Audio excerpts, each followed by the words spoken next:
Hola, buenos días, buenas tardes.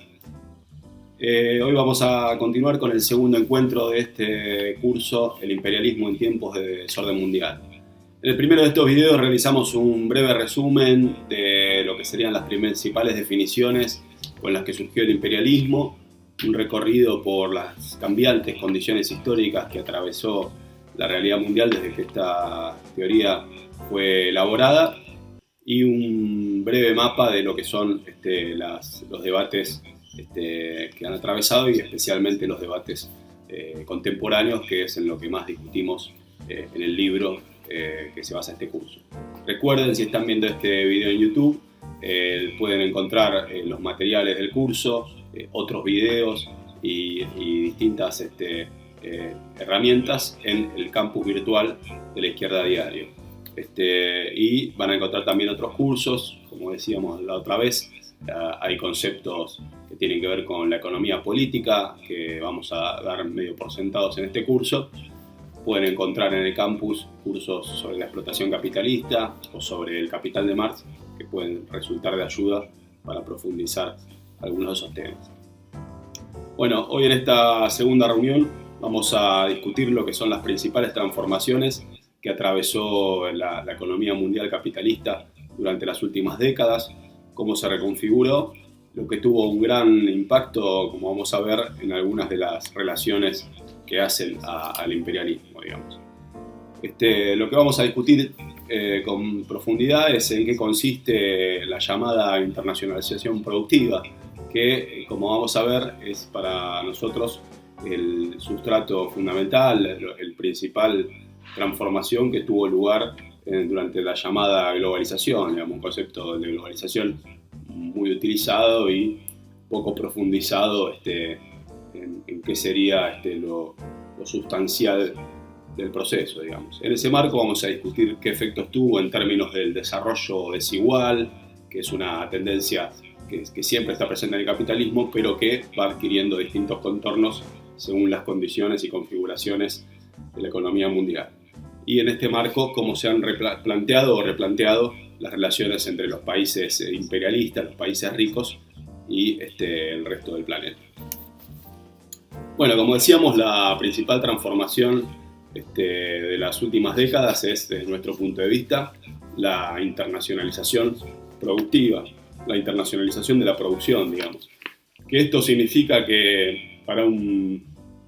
número creciente de mercancías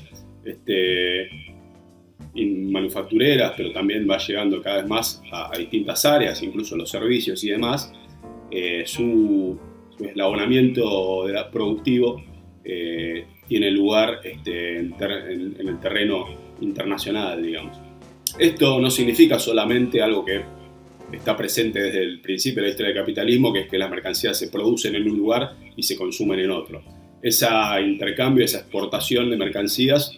es característico de la economía desde tiempos antiquísimos, y todo el desarrollo del capitalismo ha profundizado en todas sus etapas ese intercambio internacional de mercancías. Pensemos cómo creció exponencialmente el mercado mundial desde la colonización europea, el desarrollo de las empresas comerciales de los Países Bajos, antes de eso las empresas de los mercaderes italianos, y posteriormente digamos, el dominio inglés del comercio mundial. Bueno, todo ese proceso fue un proceso creciente de exportación de volúmenes de mercancías, digamos. Ahí no hay una novedad, digamos. Lo nuevo de la última etapa es que la propia producción, que es un proceso que generalmente es sobre todo en las mercancías complejas, desde el Fordismo, que fue el que dominó la industria en el siglo XX, pero ya de antes, digamos, la gran industria que analizaba Marx en el Capital era una industria, por decirlo de una forma, de caja negra, digamos, que entraban en la gran industria, en la gran unidad fabril, algunos componentes y sobre todo materias primas e insumos, y en el proceso laboral que tenía lugar en la fábrica se manufacturaba una mercancía terminada que iba a los lugares de consumo, digamos, que podía ser exportarse y llevarse a un mercado internacional después de producida, pero que su producción era centralmente un proceso unitario. Bueno, digamos, el perfeccionamiento durante gran parte del siglo XX de lo que fue la cadena de montaje fordista hizo un proceso de este tipo, de proceso integrado en justamente la línea de montaje en grandes unidades fabriles, digamos. Que obviamente eso no significa que todo se produjera en la misma fábrica, eso sería una forma muy simplificada de entenderlo, digamos. Hay componentes, cuando estamos hablando de mercancías complejas, que se elaboraban fuera de la fábrica, por ejemplo, en el caso de los autos, obviamente los neumáticos o las cajas de cambio, por ejemplo, que en muchos casos ya estaban tercerizada su producción, pero a grandes rasgos lo que caracterizaba el proceso fordista era la unidad de todo el proceso dentro de una misma fábrica. Bueno, lo que estuvimos viendo en las últimas décadas es que no solo el proceso de producción se descompuso en distintas unidades fabriles, donde la fábrica central, por ejemplo, la Ford, la General Motors, en el caso de los autos, o Boeing en el caso de los aviones, o Apple o Samsung en el caso de los teléfonos inteligentes, han definido un proceso de producción donde se concentran en algunas etapas, como por ejemplo el diseño de producto y la inversión en las innovaciones y quizás el desarrollo de algunos componentes tecnológicos muy críticos, como puede ser el caso de algunos semiconductores y cuestiones por el estilo, y tercerizan el montaje, tercerizan la confección de componentes en una red de proveedores. No solo ocurrió esa descomposición del proceso productivo en procesos parciales, sino que al mismo tiempo que ocurría eso, tuvo lugar una internacionalización del proceso de producción. ¿Qué significa? Que esos procesos parciales no se dan solamente afuera de la fábrica Ford, afuera de la fábrica General Motors, sino que se dan en distintos países, digamos. Incluso hay dos procesos simultáneos. Por un lado, la producción se descompone en estos procesos parciales que ocurren en distintos países, y a la vez fábricas como General Motors o Ford y demás establecen distintas fábricas que se vuelven, que antes proveían a lo mejor a un mercado nacional, y ahora con toda esta provisión de piezas y de procesos internacionales se especializan en un producto. Por ejemplo, hay países, como es el caso de Argentina, que ha sido definido por algunas automotrices como el productor de pickups. Esto significa que Argentina produce pickups para América Latina y a la vez recibe de otros países de América Latina otro tipo de autos. Bueno, esto antes no era así. Argentina, en sus distintas fábricas, producían algunas pickups, producían autos utilitarios, autos familiares, etc. Bueno, se va internacionalizando, especializando determinadas unidades fabriles en la provisión de determinados productos, y se internacionaliza la red de proveedores que se van especializando en determinadas partes del proceso de insumos. Y entonces hay una fábrica que cada vez más se transforma en la ensambladora de todo lo que viene de distintos lados. Hay algunos cuadros interesantes que seguramente vamos a poner en el campus que pueden dar una idea de esto en algunas de las grandes fábricas que llegan a tener hasta 20 países en los cuales se divide la producción, como es el caso de Boeing o del iPhone de Apple.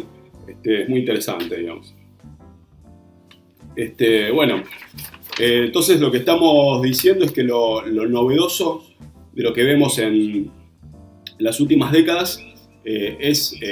uno de los procesos que fue de la mano de otros que no son novedosos, pero que sí se profundizaron, como es el aumento de los flujos de exportación de capitales, es decir, lo que se conoce como dos procesos que van de la mano. Uno es la inversión productiva, lo que se llama la inversión extranjera directa, que son los fondos que las empresas, centralmente lo que son las empresas transnacionales, destinan desde su país de origen, de sus casas matrices, a desarrollar proyectos productivos en terceros países, que muchas veces es desarrollar un proyecto de cero, pero otras veces esta inversión directa consiste centralmente en compras de empresas, digamos. Bueno, esta inversión extranjera directa creció muchísimo y es parte del sustrato, lo que está de fondo de esta internacionalización productiva. También creció otro proceso que también está vinculado, porque en gran medida actúa como soporte, pero creció muchísimo más, exponencialmente más, que es la internacionalización de los flujos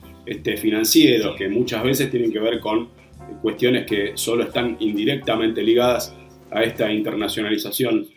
productiva, como puede ser el caso de los mercados de futuros, comprar, invertir grandes sumas en comprar futuros de lo que va a valer tal mercancía y comprarla o no según convenga, es decir, son apuestas, que son estos derivados financieros, que es una de las ramas que más desarrollo tuvo en las últimas décadas y que está muy vinculada, por ejemplo, a lo que eran los paquetes que supuestamente aseguraban las hipotecas en Estados Unidos y que terminaron en la crisis porque no habían asegurado realmente nada. Bueno, esto se internacionalizó muchísimo, los comercios de esas cosas, se internacionalizó y se profundizó en los mercados de las deudas, de los gobiernos, de las empresas, etc. Bueno, son todos procesos que en sí mismos esta internacionalización, tanto del comercio,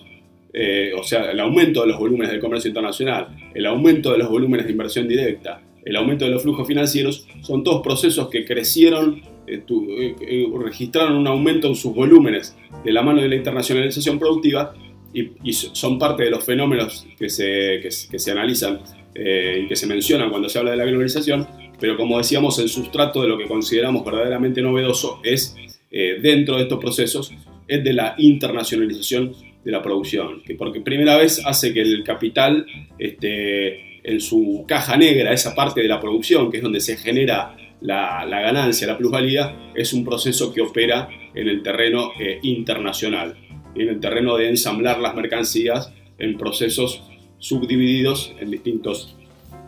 países, digamos. Bueno, junto con esta internacionalización también ha habido internacionalización también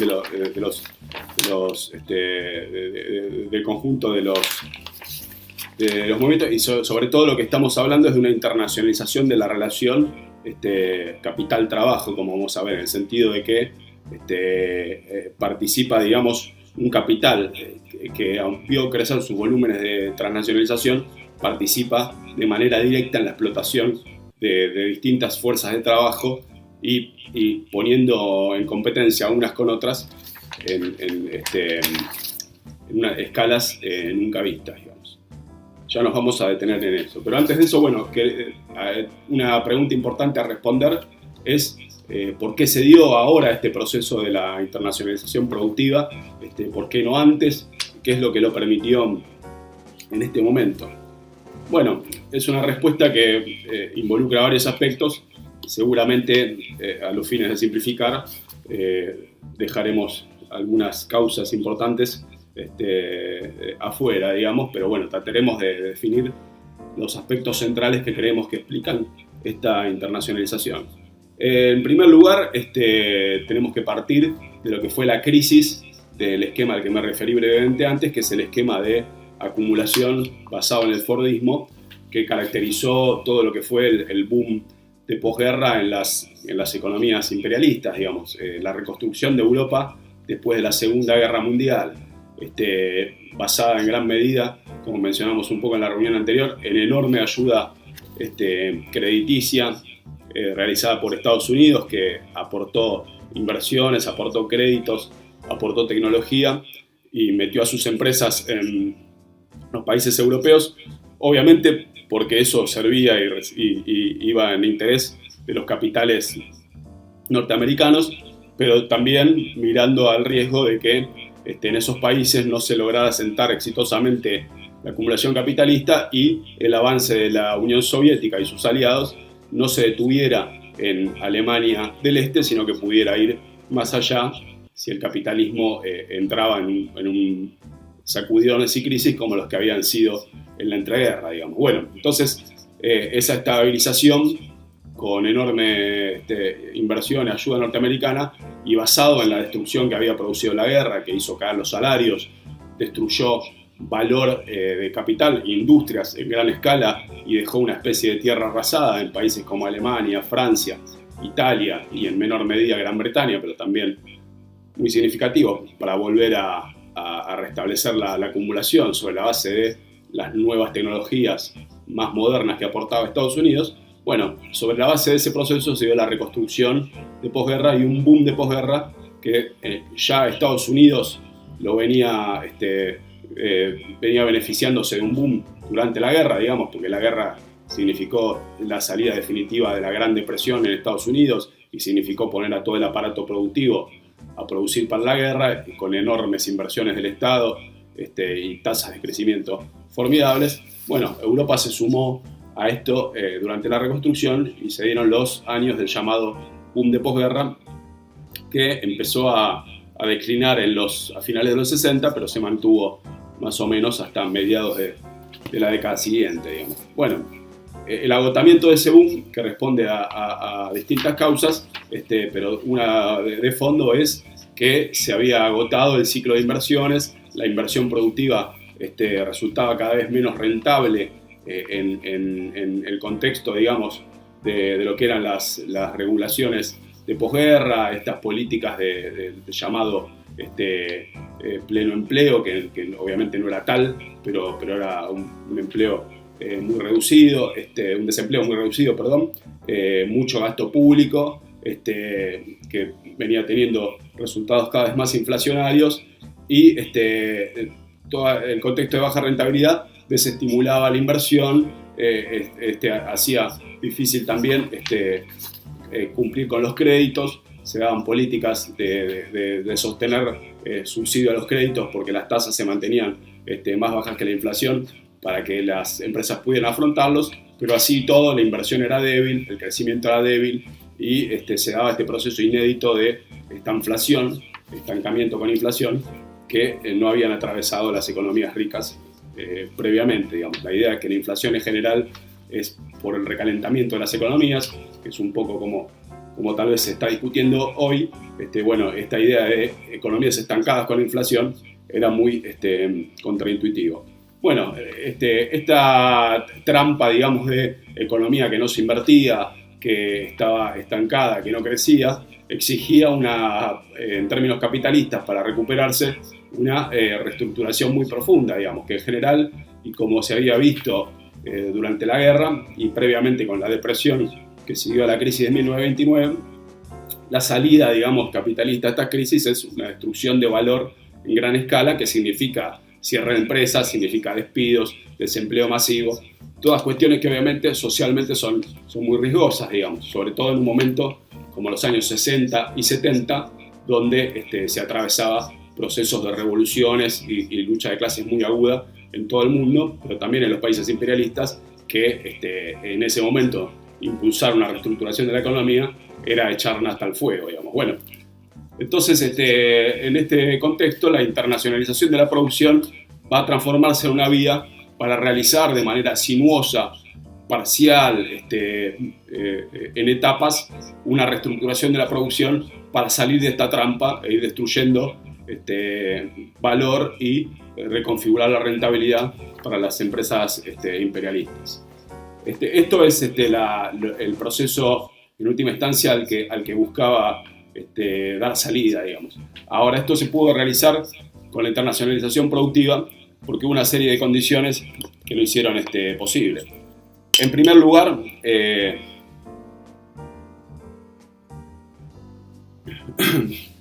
lo que hizo posible, rentable, ventajoso este proceso fue una revolución que se va a dar en varias instancias y que va a llegar hasta los 90 con la informatización de las comunicaciones y la profundización de Internet y demás, pero que empezó ya en los 60 y 70 con la revolución de los containers, que modificaron y abarataron y aceleraron lo que es el empaquetado y demás para el despacho entre países. Y bueno,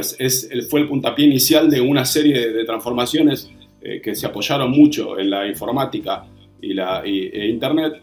y que permitieron realizar las redes de lo que va a ser el just in time, el justo a tiempo, funcionar sin stocks, etcétera, toda una serie de cambios que básicamente hicieron que fuera casi lo mismo producir a 100 kilómetros o producir a 10.000, digamos. Obviamente no significa lo mismo, obviamente hay tiempos involucrados, pero esos tiempos y ese despliegue espacial se volvió mucho más fácil de manejar con la revolución del transporte y de las telecomunicaciones.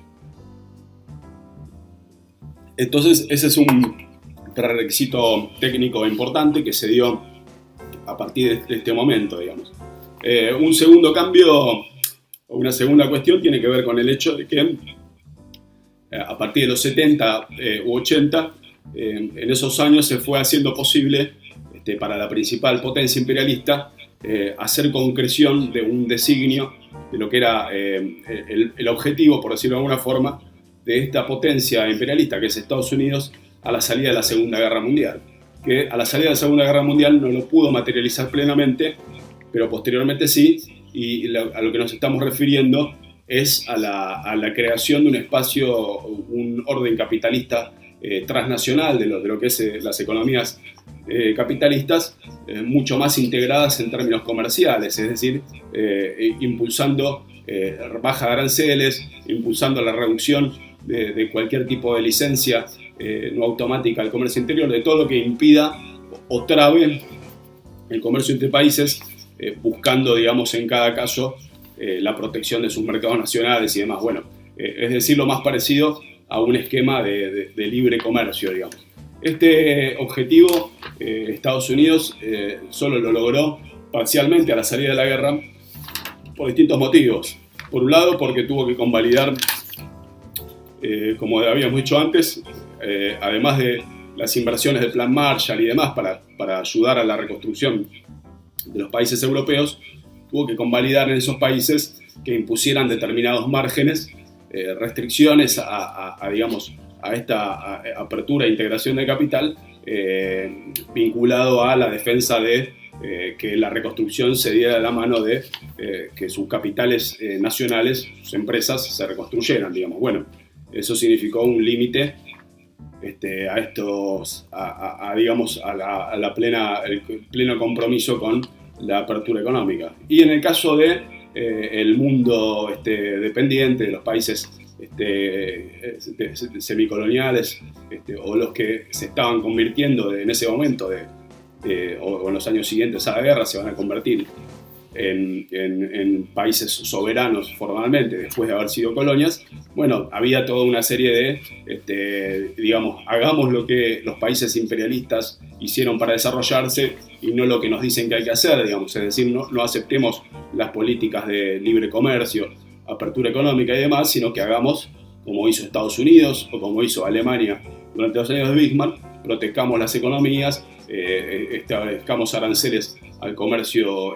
a las importaciones, busquemos que haya inversión de capitales extranjeros que desarrollen, que traigan tecnología, fortalezcamos a los capitales nacionales, un largo etcétera. Digamos. Bueno, esta manera de encarar la cuestión, que eran como muchos países tercermundistas, que en esos momentos, después de la salida de la colonización, en algunos casos tenían discursos o políticas nacionalistas que finalmente van a terminar muy empantanadas en los años siguientes, como vamos a comentar un poco más adelante. Bueno, eso, digamos, significó una resistencia o cierta dificultad para que Estados Unidos encolumnara detrás de sus objetivos de apertura comercial y libre comercio a este conjunto de países, digamos. Bueno, eso cambió por la crisis de los 70, 80, digamos, cambió en los países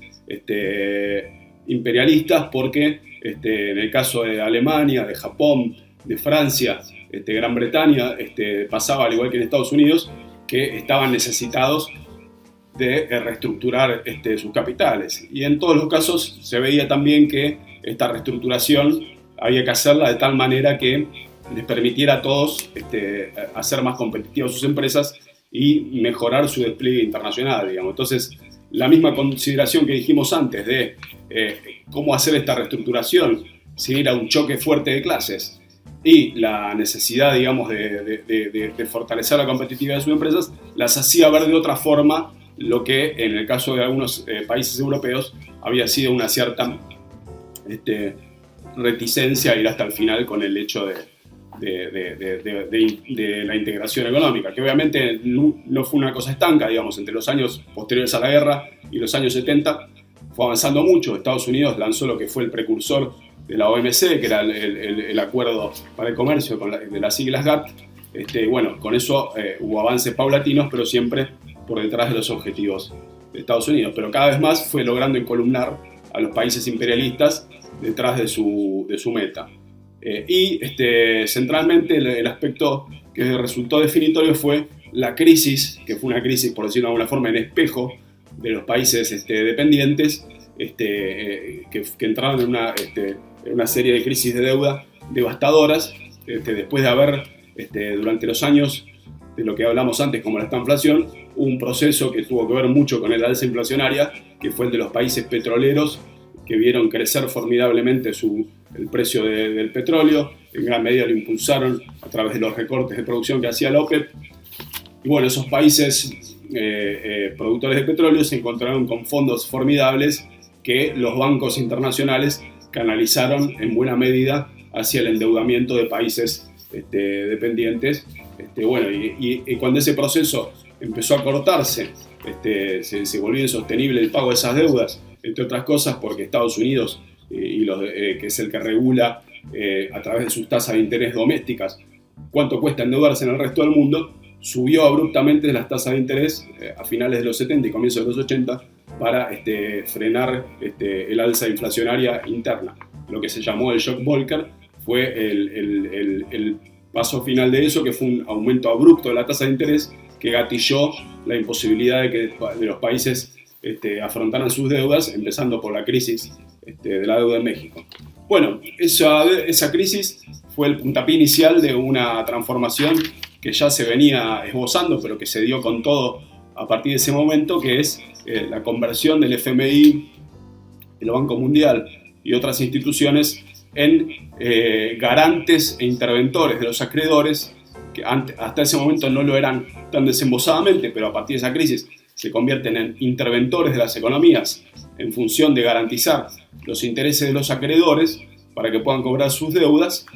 y lo hacen de una manera en la cual las intervenciones y las exigencias que desarrollan no solo se detienen en el problema de la deuda, sino que incluyen toda una serie de exigencias que van mucho más allá, digamos. Acá es donde se desarrollan los programas, digamos, de lo que se va a conocer como el ajuste estructural, que es un ajuste estructural que abarca el conjunto de la economía y que se mete en cosas que no tienen directamente que ver con el tema del repago de las deudas, como es, por ejemplo, la reducción de aranceles para el comercio, la eliminación de otras licencias, la privatización de empresas públicas, la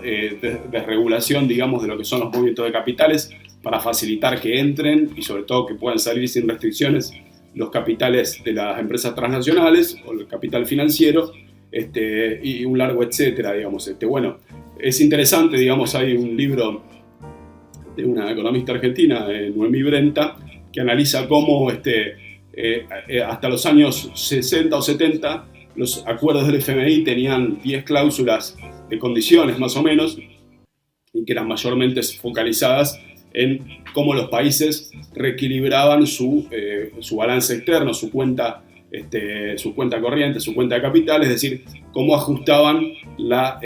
inconsistencia o la insolvencia que les generaba coyunturalmente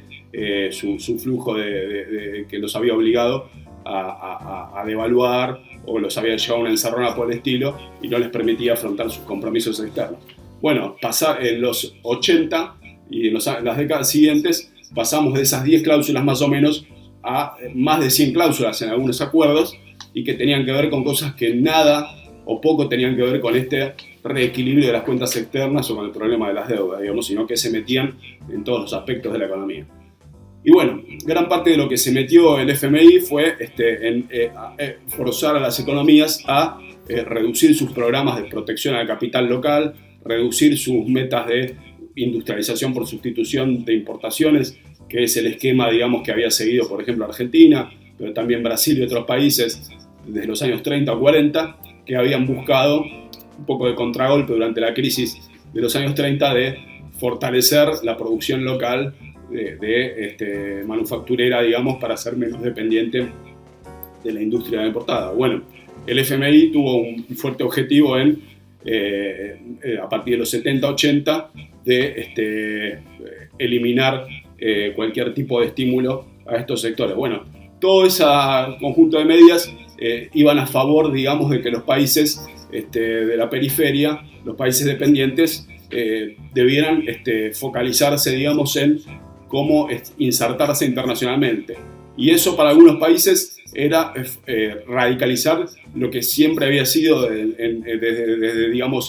el que el capitalismo domina el mundo, su rol, que era proveedores de materias primas, o en algunos casos, como los países de Centroamérica, proveedores de fuerza de trabajo que emigra hacia Estados Unidos a trabajar y mandar rentas. Y en otros países lo que se va a plantear en este momento es una industrialización orientada hacia las exportaciones, digamos, que acá se va a tomar como modelo exitoso a imitar a los tigres asiáticos, empezando por Corea del Sur, Taiwán, Hong Kong, que eran los que Singapur, que eran los que marcaban un ejemplo supuestamente que debía ser imitado por el resto del mundo, digamos, porque justamente se habían insertado en exportar manufacturas, aprovechando su fuerza laboral barata, y en algunos casos habían atraído empresas extranjeras que se habían ido a radicar ahí para exportar hacia los países más ricos, hacia Japón en ese caso en principio, pero después también hacia Europa, hacia Estados Unidos. Bueno, eso que se volvió un ejemplo era muy engañoso porque en esos casos que mencionamos, Corea del Sur tenía enfrente a Corea del Norte, Hong Kong y Taiwán rodeaban a China, y en todos los casos gozaron de ventajas geopolíticas que llevaron a los países ricos, a los países imperialistas, a concederles márgenes enormes de apoyo para incurrir, por ejemplo, en déficits externos, solventarse con desequilibrios y recibir ayuda a pesar de eso, en vez de ir al FMI que les exigiera ajustes y demás. Aparte, se apoyaron en regímenes dictatoriales, una fuerte represión de su fuerza laboral y, como ya dijimos, salarios muy baratos. Bueno, todas condiciones que no todos los países podían repetir, pero no obstante eso, se volvieron ejemplos de lo que había que imitar, digamos. Entonces, la necesidad de los países ricos de reestructurarse, de las empresas imperialistas, de ver cómo salir del atolladero de la crisis en la que había terminado el boom de posguerra, confluyó con posibilidades técnicas inéditas, digamos, gracias a la revolución de la transporte y las telecomunicaciones, y con esta necesidad de los países dependientes en el atolladero de la deuda de reestructurar sus economías y atraer capitales. Entonces, esos factores de conjunto son los que explican esta reconfiguración de la producción y lo que fue la relocalización, que tuvo muchos motivos, digamos, en esta muchos impulsores, digamos, en esta necesidad que se ven en los países dependientes de atraer inversión extranjera para desarrollar esta industrialización exportadora que los sacara del atolladero de sus cuentas externas bloqueadas y demás. Va a haber una competencia de todo tipo, digamos, que van a competir entre los distintos países por ver quién es el que ofrece menores tasas impositivas, o en algunos casos directamente no cobrar impuestos a la producción, ni impuestos, digamos, ni cargas salariales, ni impuestos a las ganancias, ni nada por el estilo, ni cobrar aranceles, ver cómo ser más permisivos en términos de los impactos ambientales, no exigir estándares internacionales, sino exigir estándares por debajo de los internacionales, y sobre todo, una cuestión que va a ser central, el tema de las condiciones laborales y los salarios, digamos. Si ya de por sí había una diferencia salarial, porque en gran medida los países pobres el salario se deprime a lo mínimo indispensable, digamos. Hay, como Marx decía, hay un componente histórico-moral en el valor de la fuerza de trabajo, que es lo que se expresa en el salario, y ese componente histórico-moral en los países pobres, las clases dominantes lo reducen al mínimo indispensable, es decir, la fuerza laboral se reproduce o recibe un salario que apenas le permite sobrevivir sin tener pretensiones. Bueno, a esa diferencia entre los salarios se fortalece aparte por diferencias macroeconómicas, por las monedas muy devaluadas de los países que suelen estar en los países dependientes y un largo etcétera. Bueno, si ya de por sí las condiciones de los países dependientes eran estas diferencias salariales, esto se reforzaba con toda una serie de concesiones, como por ejemplo eliminar las cargas laborales, facilitar los regímenes para contratar y para despedir, y varias ventajas por el estilo. Bueno, los países competían en esta especie de dumping de lo fiscal, de lo ambiental, de lo laboral, para ver quién era el que más atraía al capital extranjero. Entonces, estas son las condiciones que hicieron posible este proceso, que no ocurrió de un día para el otro, obviamente. Lo que conocemos hoy como internacionalización productiva se fue dando en sucesivas etapas, se fue sofisticando más, las empresas fueron aprendiendo las posibilidades que les daba esta revolución de las comunicaciones y el transporte, y así es como se fue formando esto que ha llegado a conocerse como las cadenas globales de valor o las cadenas de producción internacionalizadas, que es algo que se viene conceptualizando más claramente en los últimos 15 años, podríamos decir. Es decir, el proceso empezó con el just in time, las empresas tipo Toyota, sobre todo las japonesas, que fueron las que lideraron el proceso en los años 80, y empezó lo que se llamaba en ese momento como la producción flexible, y eso terminó en estas cadenas globales de valor, que fue lo que más se conceptualizó en las últimas décadas y que se potenciaron sobre todo con la entrada de China en el comercio internacional, sobre todo con la entrada de China en la Organización Mundial del Comercio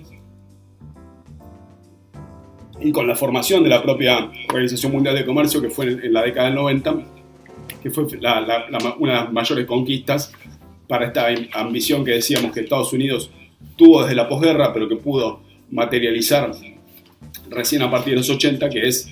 encolumnar a los países imperialistas y a los países dependientes en una agenda donde cada vez más se discutiera cómo liberalizar el comercio y las inversiones internacionalmente. Bueno, esto entonces han sido las condiciones de posibilidad que hicieron, permitieron concretar esta internacionalización productiva, digamos. Vamos a analizar un poco cuáles han sido los efectos de esta internacionalización. Bueno, un primer efecto ha sido el fortalecimiento del capital más transnacionalizado, que fue el capital que justamente lideró y encontró nuevas posibilidades de desplegarse con estas condiciones de apertura de las economías. La apertura de las economías fue de la mano de una internacionalización mucho mayor de todas esas economías, que se puede comprobar en el hecho de mirar cuál es el peso que adquirió sobre el PBI de los distintos países, sobre la producción de los distintos países, los activos en manos de empresas extranjeras, digamos. En casi todos los países importantes, tanto del centro como de la periferia, tanto de los países imperialistas como de los países dependientes, encontramos un crecimiento del peso del capital internacional en sus economías, digamos. Que es un capital internacional que obviamente tiene muchas nacionalidades y no es un patrimonio exclusivo de los países ricos, pero es eminentemente un coto, digamos, dominado por los países ricos, digamos, que son los que tienen el dominio de la tecnología, tienen el dominio de los recursos financieros, porque sus plazas financieras como Nueva York, Londres, Frankfurt, proveen de capital mucho más barato y mucho más abundante para las empresas que quieran internacionalizarse. Se puede endeudar muchísimo más barato una empresa radicada en Estados Unidos o radicada en Alemania o en Gran Bretaña que una empresa radicada en Brasil o en Argentina. Y cuentan con la tecnología disponible, como decíamos, y los recursos de innovación mucho más abundantes, ya de por sí, en el momento de esta apertura, eran empresas de mayor volumen, más competitivas y demás. Entonces fueron las grandes empresas transnacionales ya existentes y que en gran medida se habían ido forjando durante la primera parte del siglo XX, o en algunos casos, como en la reconstrucción de Europa de los años 40 o 50, que se fueron reconstruyendo. Bueno, esas empresas estaban mucho más preparadas en los años 70 o 80 o en los 90 o 2000 para liderar los procesos de expansión internacional, digamos. Los procesos que fueron requiriendo cada vez más empresas de mayor volumen, con mayores recursos y con mayor capacidad para producir mayores volúmenes de mercancía, para estar en distintos mercados al mismo tiempo y organizar esta operación internacional. Y bueno, eso se lo dieron, digamos, a través de procesos muy feroces de fusiones y adquisiciones, digamos. Hay una frase muy interesante de Anwar Shaikh, que es que la competencia entre capitales es como una guerra, digamos, donde una de las armas principales es la ventaja económica, la ventaja de costo, la ventaja financiera. Bueno, a través de esa ventaja, lo que vimos en estas décadas de internacionalización productiva fue que los procesos de adquisiciones, en muchos casos hostiles, o fusiones entre empresas, fueron creando colosos cada vez más grandes, digamos. Y hay procesos, hay empresas, digamos, como yo menciono en algunos de los artículos del libro, que hicieron más de 100 procesos de fusiones y adquisiciones en estas décadas. Es decir, que o compraron empresas o se integraron con otras empresas para formar empresas más grandes 100 veces, digamos, con lo cual significa que una empresa más o menos, por decirlo simplificadamente, puede haber crecido multiplicándose por 100. Obviamente esto es una exageración porque no todas veces se hizo con empresas de igual tamaño, pero imaginémonos lo que es una empresa que en 20 o 30 años se fusionó o compró a otras 100 empresas, o en algunos casos hasta 200 o 300, digamos, es decir, procesos formidables donde hubo capitales devorándose a otros para formar empresas cada vez más grandes que dominan la tecnología, dominan los mercados. Son lo que algunos de los autores que mencionamos en el libro, que es Peter Nolan, define como grandes integradores de sistemas. Bueno, estos grandes integradores, uno de los primeros efectos que tenemos que observar es que vieron un fortalecimiento de su posición en la Organización del Capitalismo Global y un fortalecimiento de su posición económica que se verifica en la mayor internacionalización de las economías, que en el caso de las economías dependientes significa que el capital transnacional global, de lo cual en muchos casos no tienen casi participación, aumentó su peso, sus reclamos sobre la economía. Después hay un proceso que va en ligera, por decirlo de alguna forma, que parcialmente contradice a que acabamos de mencionar, digamos, que es cómo se dio el desarrollo desigual durante estas últimas décadas. Gran parte, digamos, de lo que observamos en el terreno económico es que la internacionalización productiva se dio desde los países ricos, desde los países imperialistas, hacia fortalecer en algunos eslabones de la producción a economías que hasta ese entonces eran eminentemente periféricas, digamos, centralmente países asiáticos que siguiendo, lo que ya venía ocurriendo desde los años 60 en países como Corea del Sur, que ya mencionamos, Taiwán, Hong Kong, que eran economías que se habían industrializado y crecido en la exportación. Bueno, en gran medida imponiendo esos países como modelo, otros países vieron mejorar su posición, digamos. Obviamente lo más saliente de todo esto ha sido China, pero China y es un caso particular por derecho propio, como vamos a analizar en el cuarto encuentro de este curso, pero no es un caso excluyente, digamos. Esto lo agarran autores como David Harvey, que hablan de una reversión de los flujos y de las relaciones, digamos, entre los países del mundo y un desplazamiento hacia el este como centro de acumulación. Bueno, se apoyan en estos aspectos, aunque sacan conclusiones que no compartimos, digamos, y que lo pueden ver en los textos que están en el curso. Pero hay una cosa importante y que se refleja ya en la propia terminología que utilizamos. Cuando uno hablaba hasta hace los años 60 o 70, país industrializado era sinónimo de país desarrollado o país imperialista. Bueno, lo que estamos viendo en las últimas décadas es que tanto en lo que hace a la exportación de bienes industriales, hay un crecimiento en el protagonismo de los países, de algunos países, de lo que históricamente fue para el capitalismo una periferia, centralmente, como decía, de Asia, aunque no exclusivamente. También hay países como México, que aunque es claramente un país muy sometido a Estados Unidos y muy subordinado, ha visto crecer su posición en los indicadores de comercio de mercancías industriales, son países, digamos, si uno mira lo que era hasta los años 50, la mayoría del empleo industrial estaba en los países imperialistas, y hoy los países imperialistas tienen todavía un importante volumen de empleo industrial, pero decreció en términos absolutos durante las últimas décadas, mientras crecía de conjunto, y su participación cayó al 30 o 40%. Y mientras tanto creció de manera equivalente la participación del empleo industrial en los países, en algunos países de lo que algunos autores como Claudio Katz llaman la periferia próspera. Lo mismo en las inversiones, digamos, históricamente, y esto es un elemento importante analizado por Lenin en el imperialismo, la generación de inversión extranjera era un patrimonio exclusivo o casi exclusivo de las empresas de los países imperialistas. Bueno, lo que hemos visto en los últimos años es que, por un lado, la periferia fue mucho más exitosa en atraer capital para la erradicación de proyectos industriales. Esto que decíamos de la internacionalización productiva tiene que ver con que las empresas imperialistas han invertido más en países de la periferia para desarrollar capacidades productivas, lo cual no significa obviamente que le den la tecnología ni nada por el estilo, pero sí se generó un fuerte proceso de acumulación industrial en algunos países de la periferia, pero a la vez como resultado de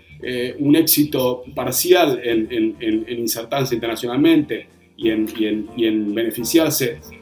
parcialmente digamos, de lo que primero fue lo que mencionábamos antes. Hicieron una especie de dumping de sus condiciones de requisitos de impuestos, de requisitos climáticos, laborales, atrajeron a algunos sectores del capital global que se radicaron para hacer las cadenas productivas, y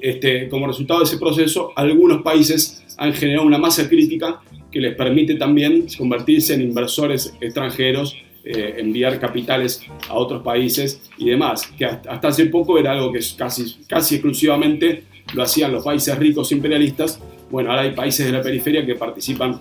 de este proceso. Obviamente el principal de esto, como decía antes en otros elementos, también en esto es China el principal protagonista, lo cual nos exige meter un matiz en el hecho de cuánto mejora de conjunto la situación de algunos países dependientes, pero lo cierto es que hay un elemento, digamos, que al mismo tiempo que, como decíamos, la primera consecuencia es una primacía profundizada del capital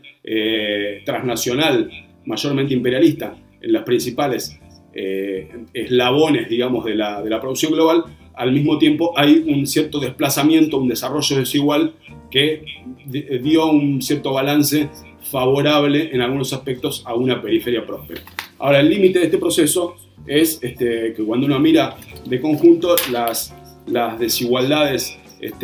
globales entre países y entre las clases sociales no se redujeron, sino que en realidad se profundizaron. Este proceso obviamente es el proceso, digamos, de internacionalización productiva. En gran medida es un proceso que profundizó la polarización social y que estuvo como trasfondo lo que un economista, digamos, de Morgan Stanley, que es Stephen Roach,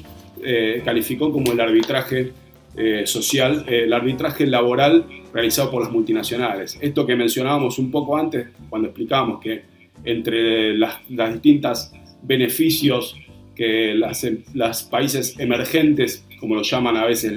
los organismos internacionales, podían ofrecerle al capital transnacional, era un dumping fiscal y un dumping ambiental, pero sobre todo un dumping en las condiciones de trabajo. Bueno, sobre este factor, lo que va a decir Stephen Roach es que lo más importante o el elemento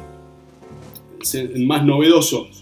desde el punto de vista capitalista que se permitió en las últimas décadas es un arbitraje global de la fuerza de trabajo, apoyado en el hecho de que al abrir sus economías, al liberar, digamos, las condiciones en las cuales se mueve el capital entre unas y otras, al mismo tiempo que la fuerza de trabajo no están liberadas, no se puede un trabajador o una trabajadora moverse libremente de un país al otro, y sobre todo los que no están calificados. Los que son gerentes pueden, sin muchas trabas y consiguiendo algún permiso, pasar de Argentina a Estados Unidos, de Brasil a Estados Unidos, a Francia, a donde sea. Los que no tienen calificación, ni siquiera un título que sea valorado, como puede ser un título de ingeniería o algo por el estilo, bueno, están sometidos a toda una serie de trabas, y si son pobres y sin calificación, directamente solo se pueden mover en las redes informales, ilegales, y están sometidos a todo tipo de vejaciones. Bueno, entonces el capital móvil, el capital beneficiado con estos dumpings y demás, va de un país a otro chantajeando y diciendo: si no me dan las condiciones que pido, si no puedo despedir. El capital va de un lado a otro diciendo: si no me imponen, si no me permiten estas condiciones, que el país de al lado sí me las acepta, no invierto acá, invierto en el de al lado. O si ya invirtieron, dicen: exijo estas condiciones, o si no, levanto campamento, dejo la fábrica cerrada y me voy al país de al lado. Bueno, esta idea de que el capital puede hacer lo que quiera y digamos, y puede arbitrar, porque la fuerza de trabajo está muy internacionalizada, en el sentido de que los países la ofrecen no porque se pueda mover de un país a otro, sino porque están sometidas a una competencia internacional muy fuerte. Bueno, es lo que ha permitido este llamado arbitraje, digamos, que a la vez se desarrolló porque en pocas décadas, como resultado de la caída del muro de Berlín, de la restauración capitalista en los países del este, de la entrada de China al capitalismo mundial y la mayor internacionalización de las economías como resultado de las menores trabas que hablábamos antes, bueno, todo eso hizo que, según algunas medidas que ofrecen el Fondo Mundial y otros, hasta se llegara a cuadruplicar la fuerza de trabajo disponible internacionalmente para el capital. No porque de un día al otro se multiplicara por 4 la cantidad de trabajadores y trabajadoras, sino porque el efecto de estar sometidos a la competencia internacional como resultado de la internacionalización de las economías de la que hablábamos antes, hizo que fuera así, como que de un día para el otro se hubiera multiplicado por 4. Bueno, eso es, digamos, lo que ha permitido este arbitraje, y este arbitraje ha sido en gran medida lo que todas las estadísticas muestran, digamos, que es la profundísima polarización que se ha dado en todas las economías, digamos, y al mismo tiempo que desde los organismos internacionales se achaca mucho que hay países como China que se dice que redujo la pobreza en algunos millones, que de 200 o 300 millones que pasaron de la pobreza extrema a las clases medias y demás, y mejoraron sus ingresos. Al mismo tiempo que ocurrió eso, la desigualdad entre los billonarios que van creciendo en todas las estadísticas. Hay Oxfam que todos los años saca la cantidad de billonarios y nos dice cuántos pocos billonarios, como 60 o 70 o 80 en la última estadística creo, que tienen hasta la mitad de la riqueza mundial. Bueno, mientras tanto que ocurre eso, la cantidad de gente que vive en la pobreza extrema se ve poco alterada, o incluso en momentos como la pandemia crece de manera formidable, digamos. Entonces son las dos caras del proceso, y en el marco de eso algún desarrollo desigual que benefició de manera contradictoria a algunas economías de la periferia, lo cual significa decir que se beneficiaron sus clases capitalistas centralmente de este proceso, aunque haya en algunos casos derramado, entre comillas, a sectores de la fuerza laboral que hayan visto crecer un poco sus salarios y demás, pero nada que tenga equivalencia con cómo se enriquecieron, por ejemplo, en el caso de Corea, grupos como Samsung y demás. Pero no obstante esto, esos casos de éxito, entre comillas, sirven como zanahoria para que las clases dominantes, por un lado, para disciplinar a todas las clases capitalistas en todo el mundo y asegurar, digamos, que esta agenda de la apertura económica y la integración y demás no sea cuestionada, digamos. Lo cual, obviamente, no obstante, y como vamos a discutir un poco en las próximas reuniones, sí viene ocurriendo en parte, viene creciendo el soberanismo y demás, que entre otras cosas hay sectores de la burguesía que empiezan a ver que no necesariamente esta subordinación a la agenda de la apertura y demás es lo conveniente, digamos, en estos tiempos de crisis. Pero no obstante eso, también es un potente disciplinador, o intenta ser un potente disciplinador para las clases subalternas, para la clase trabajadora, a la cual se le repite, digamos, esta idea del desarrollo, el desarrollismo, que tiene sus distintas variantes. Acá en la Argentina lo vemos tanto de los desarrollismos digamos, ligados al peronismo, que hablan de un desarrollismo basado en cierta protección de la economía, subsidios a la industria, etc. Pero también vemos un desarrollismo de cuño, un neodesarrollismo de cuño liberal que dice que hay que para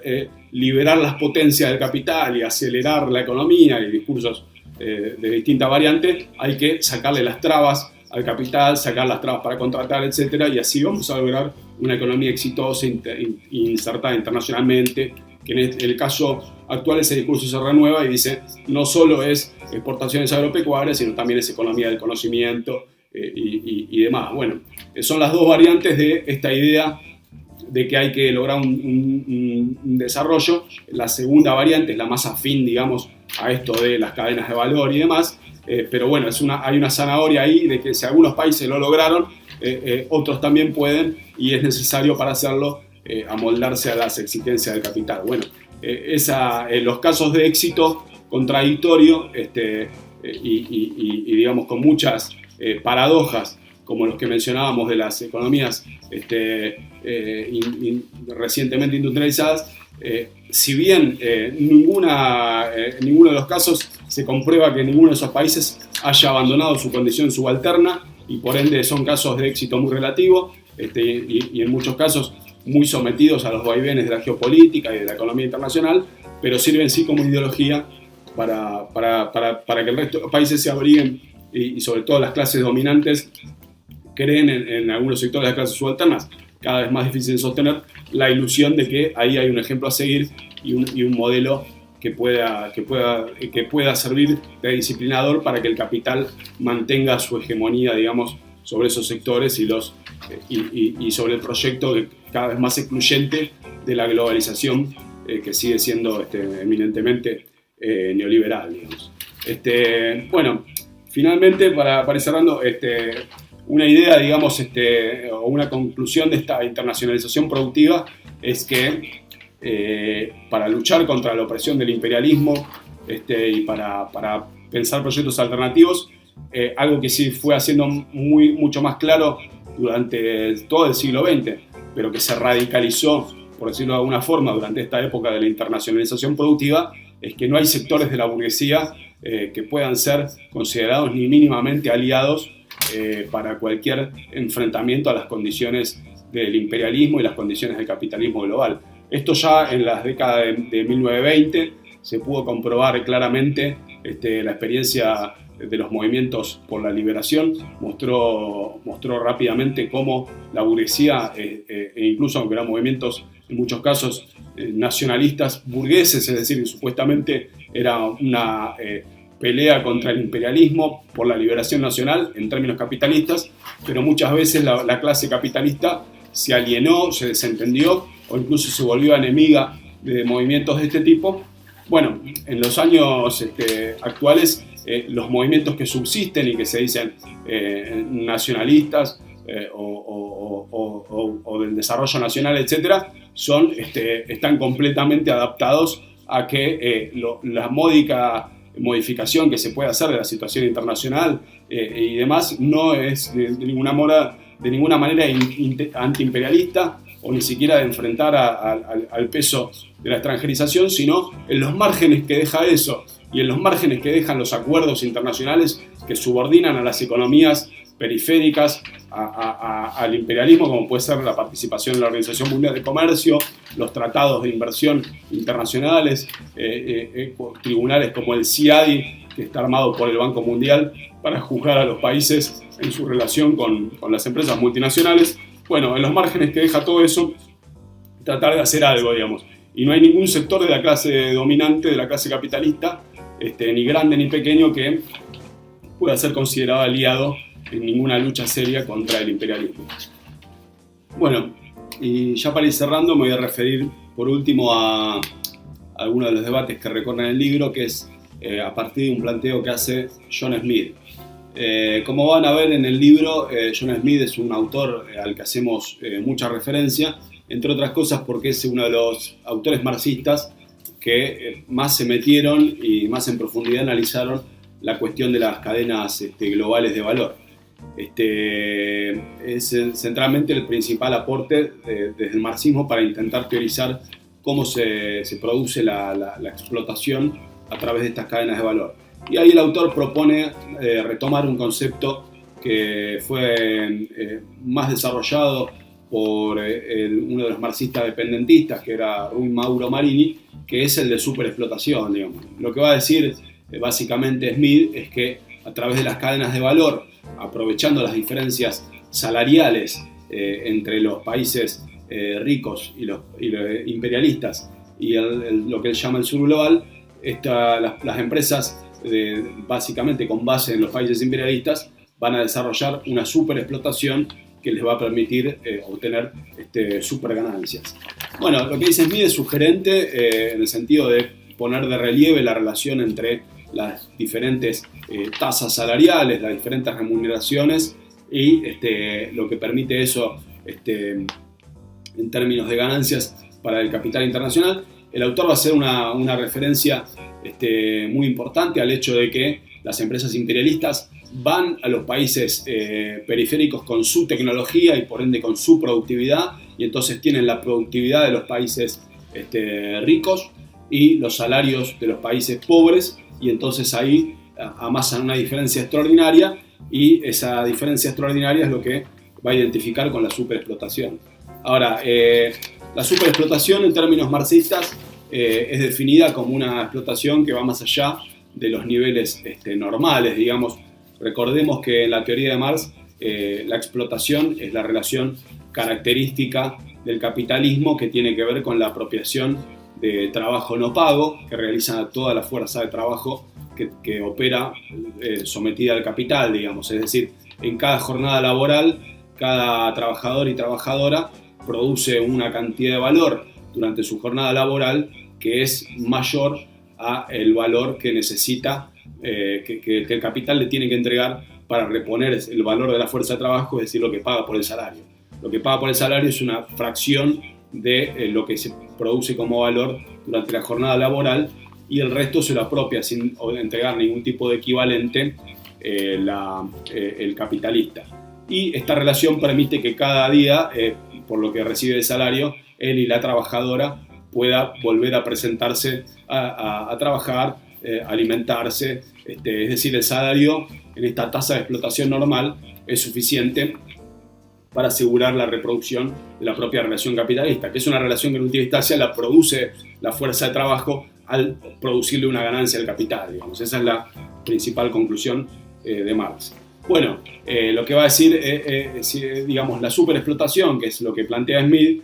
implica una explotación que va más allá de estos niveles normales, que se traduce en una remuneración menor que el valor de la fuerza de trabajo o condiciones de trabajo que son más allá de lo normal, alargar la jornada, imponer jornada en condiciones degradantes, etcétera, que en última instancia son cuestiones que van en contra o atentan contra la reproducción de la fuerza de trabajo, es decir, contra la posibilidad de perpetuar esa relación laboral. ¿Por qué? Porque un trabajador que recibe menos salario y no puede alimentarse, no puede vestirse adecuadamente, no puede pagar un alojamiento, vive en peores condiciones, vive peor, y en última instancia eso termina afectando su salud, la posibilidad, por ejemplo, de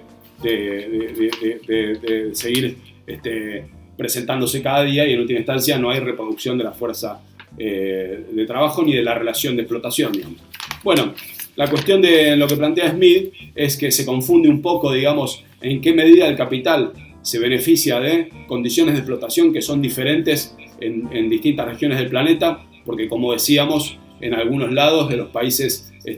más pobres, las clases capitalistas imponen que la reproducción, es decir, el valor normal de la fuerza de trabajo, sea más bajo, y viene el capital transnacional y se aprovecha de eso, y las situaciones donde efectivamente se producen superexplotación, como son, por ejemplo, ejemplos paradigmáticos, como la fábrica de Bangladesh, Plaza Rana, que se derrumbó en 2013 y se incendió causando miles de vidas perdidas, mostrando las condiciones infames en las que se vivía o producía. O por ejemplo, otro ejemplo, las fábricas dormitorio, donde un paradigma es, por ejemplo, Foxconn, la ensambladora de los teléfonos iPhone que trabaja en China y otros lados, que se fue conocida, tristemente célebre, por la cantidad de suicidios de trabajadores y trabajadoras que no soportaban esas condiciones. Bueno, el capital obviamente se beneficia y en la medida que puede y que resulta más barato y lo puede hacer, reproduce todas estas condiciones de superexplotación, de degradación de la fuerza de trabajo, centralmente porque hoy la considera, gracias a esta cuadruplicación de la fuerza laboral del mundo, un insumo barato, muy disponible, el cual lo puede explotar sin inconvenientes. Ahora, el problema es que el beneficio que obtiene el capital global hoy es mucho más grande que estas condiciones de superexplotación y puede ser engañoso meter ahí el concepto, puede confundir más de lo que aclara. Una segunda cuestión problemática en el enfoque de Smith y esta idea de la superexplotación es que saca bastante el foco de lo que está ocurriendo también en los países imperialistas, digamos, donde las últimas décadas han sido de gran ofensiva del capital, de obligar, gracias a las condiciones de que puede disponer mucho más de la fuerza de trabajo internacional, de obligar como consecuencia de eso a que sean condiciones también en los países ricos e imponer ahí también una condición de explotación mucho más elevada. Y ligado a esto el problema de muchas veces considerar que la explotación ocurre solo en el sur global es un riesgo importante en esta teorización de Smith y por ende perder el foco en el problema de que la emancipación de la clase trabajadora tiene que darse tanto en el centro como en la periferia y en la unidad de ambas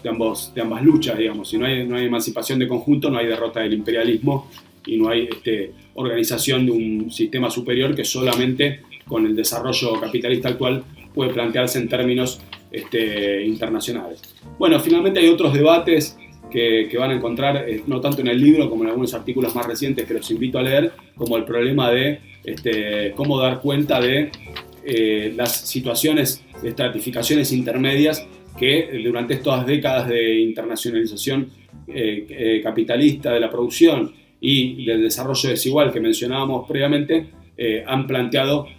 nuevas formas intermedias, por decirlo de alguna forma, vinculadas a estos procesos. Bueno, vuelve en ese sentido una discusión que ya estaba de antes, pero que cobra nueva actualidad, que es el problema de cómo teorizar lo que algunos autores como, digamos, lo del sistema mundo llaman las semiperiferias, o que otros autores como Rui Mauro Marini, que acabo de mencionar, y gente que continúa con su elaboración, definen como subimperialismos. Bueno, hay un debate interesante que lo van a encontrar en algunos artículos escritos recientemente y que hace a cuestiones contemporáneas, como por ejemplo la relación entre los imperialismos y países, lo que algunos autores realistas llaman potencias revisionistas, entre las cuales actúa, por ejemplo, Rusia. Pero bueno, esos debates los van a encontrar en la bibliografía y los invito a seguir con los próximos 2 videos que vamos a hablar de la situación de Estados Unidos y su condición de potencia imperialista dominante y el desafío planteado por China. Y como les decía, van a encontrar muchos otros materiales, los videos de otros talleres donde pueden profundizar algunas de las cuestiones por las que pasamos hoy. Nos vemos la próxima, espero hayan disfrutado este encuentro.